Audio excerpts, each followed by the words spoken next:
Saudari-saudaraku terkasih dalam Tuhan Yesus Kristus, selamat pagi dan berkah dalam.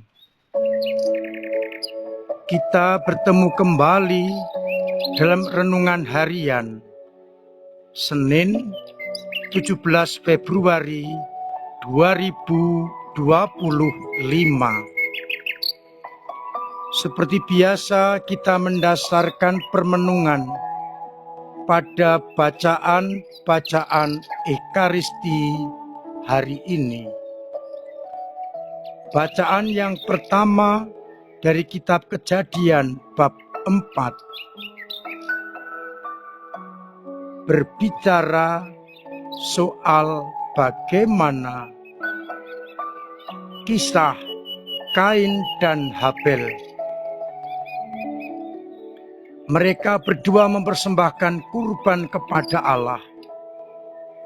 Kain mempersembahkan hasil bumi karena ia seorang petani, dan Habel mempersembahkan anak lembu tambun karena ia adalah peternak.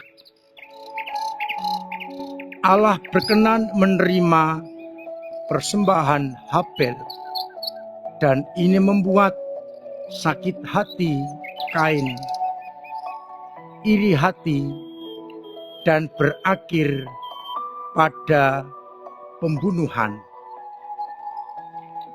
Kain membunuh adiknya Habel, dan darah Habel berteriak sampai ke hadapan Allah, dan Kain dikutuk. Namun ia tetap dilindungi bahwa tak seorang pun akan membunuh Kain. Sedangkan pada bacaan Injil,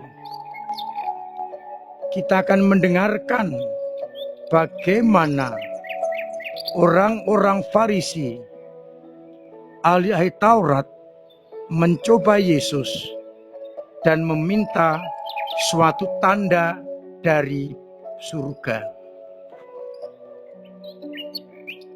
Yesus mengeluh dalam hati dan berkata, "Mengapa angkatan ini meminta tanda? Aku berkata kepadamu, sungguh kepada angkatan ini sekali-kali tidak akan diberi tanda."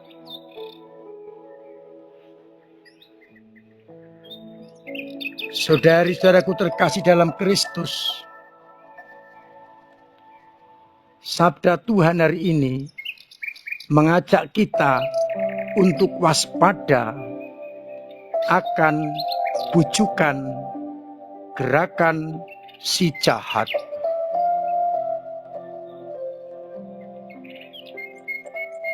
Bacaan yang pertama nampak jelas bagaimana iblis mencoba pelan-pelan mempengaruhi Kain dan akhirnya sampai pada pembunuhan.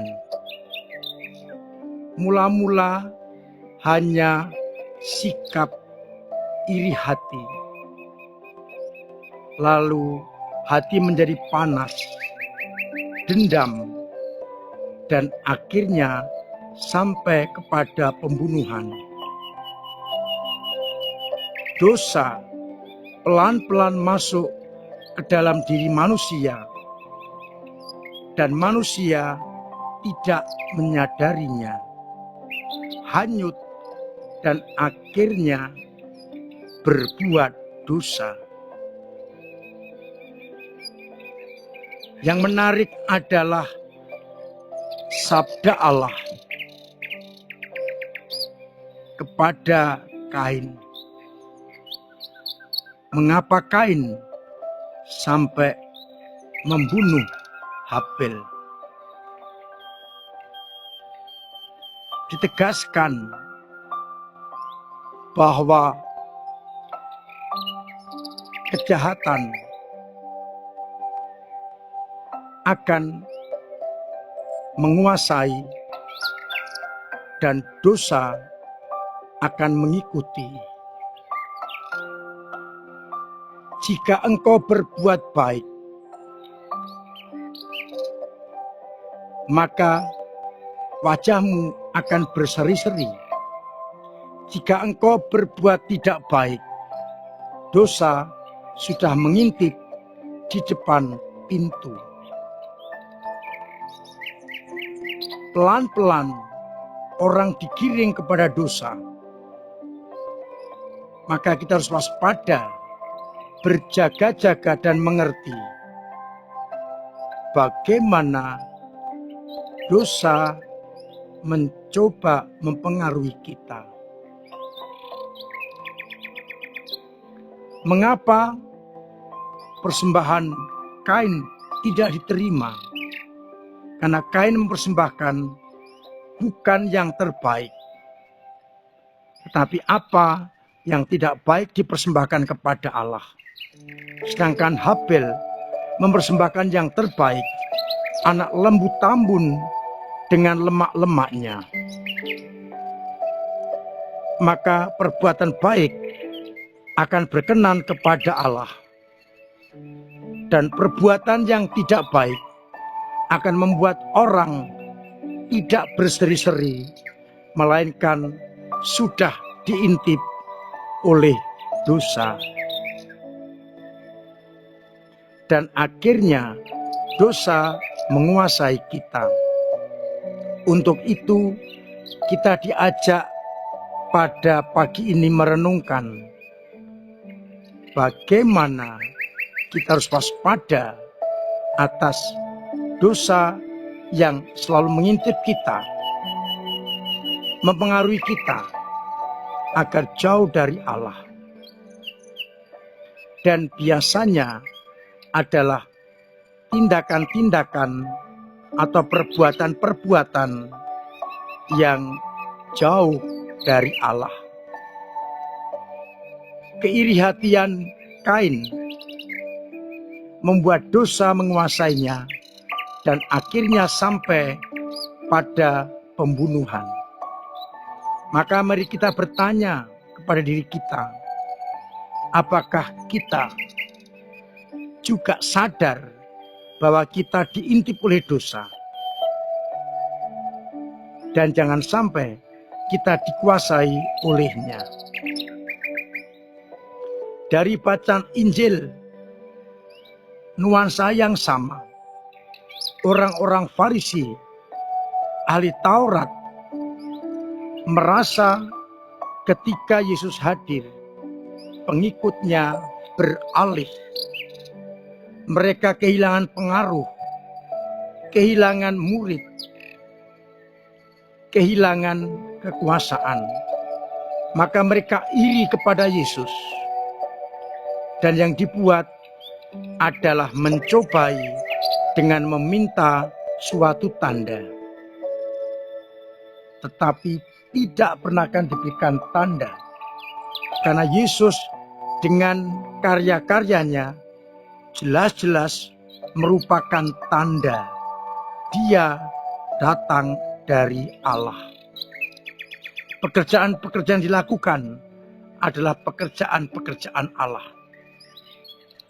Maka muncullah sikap iri hati,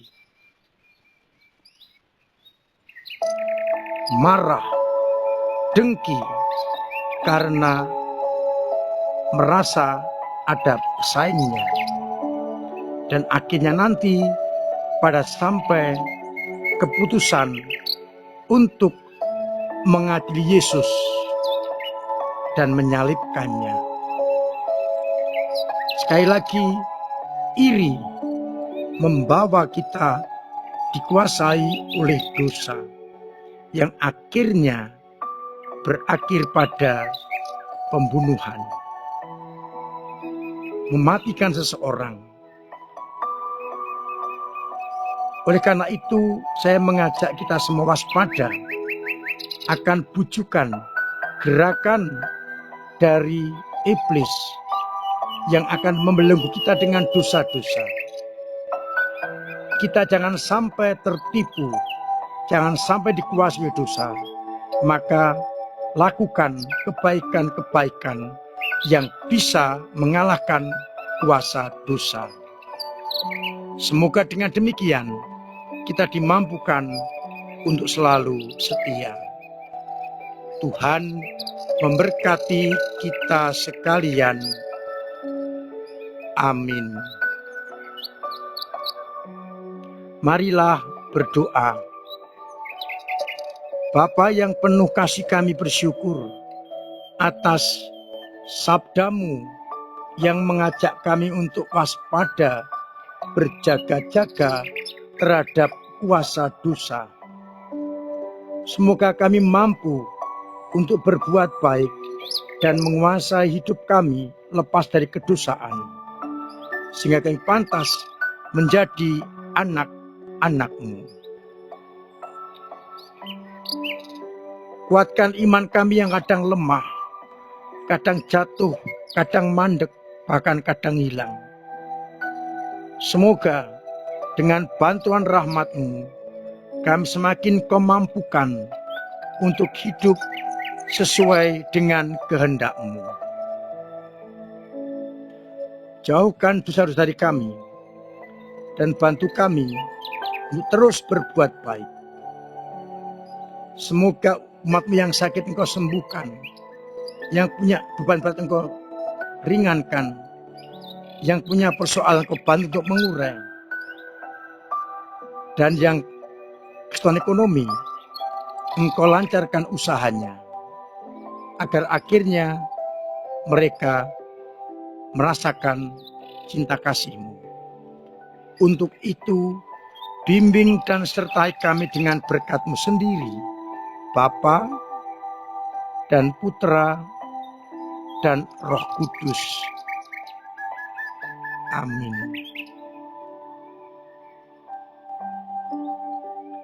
Saudara-saudara terkasih, tetap saya ingatkan, saya dorong untuk terus menciptakan pola hidup yang sehat, agar kita dijauhkan dari segala penyakit dan mara bahaya.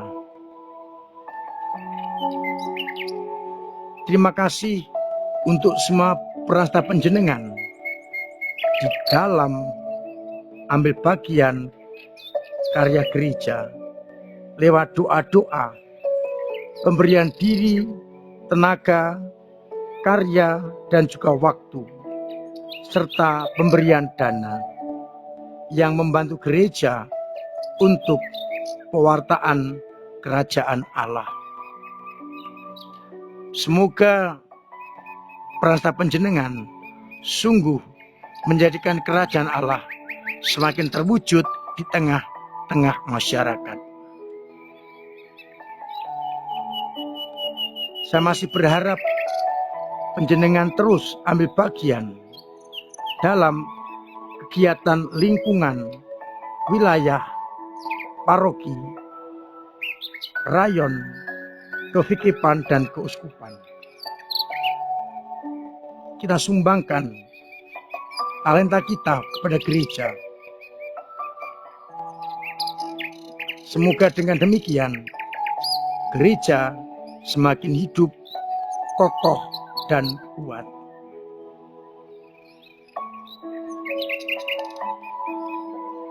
Akhirnya saya mengucapkan selamat pagi, selamat merenungkan. Salam sehat, Tuhan memberkati.